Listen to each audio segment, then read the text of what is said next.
News Kannada ವಾಹಿನಿಗೆ ಸ್ವಾಗತ. ರಾಯಬಾಗ ತಾಲೂಕಿನ ಹಾರುಗೆರೆ ಪೊಲೀಸ್ ಠಾಣಾ ವ್ಯಾಪ್ತಿಯಲ್ಲಿ 2017ರಲ್ಲಿ ಉದ್ದಪ್ಪ ಗಾಣಿಗೇರ 35 ವರ್ಷದ ವ್ಯಕ್ತಿಯೊಬ್ಬ ಅಪ್ರಾಪ್ತ ವಯಸ್ಸಿನ ಮಗುವಿಗೆ ಚಾಕ್ಲೇಟ್ ಕೊಡಿಸಿ ಕಬ್ಬಿನ ಗದ್ದೆಗೆ ಕರೆದೊಯ್ದು ಅತ್ಯಾಚಾರ ಎಸಗಿ ಕೊಲೆ ಮಾಡಿದ.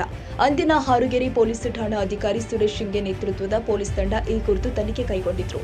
ಕೋರ್ಟ್ಗೆ ದೋಷಾರೋಪಣಾ ಪಟ್ಟಿ ಸಲ್ಲಿಸಿದ್ದು, ಈ ಪ್ರಕರಣದ ವಿಚಾರಣೆ ಮಾಡಿದ ಜಿಲ್ಲಾ ಫೋಕ್ಸೋ ನ್ಯಾಯಾಲಯದ ನ್ಯಾಯಾಧೀಶೆ ಸಿಎಂ ಪುಷ್ಪಲತಾ ಅಪ್ರಾಪ್ತ ವಯಸ್ಸಿನ ಮಗುವಿನ ಮೇಲೆ ಅತ್ಯಾಚಾರ ಎಸಗಿ ಕೊಲೆ ಮಾಡಿದ ಅಪರಾಧಿಗೆ 45,000 ರೂಪಾಯಿ ದಂಡದೊಂದಿಗೆ ಗಲ್ಲು ಶಿಕ್ಷೆ ವಿಧಿಸಿ ಶುಕ್ರವಾರ ದಿನಾಂಕ 28/8/2024ರಂದು ನ್ಯಾಯಾಲಯ ತೀರ್ಪು ಕೊಟ್ಟಿದೆ.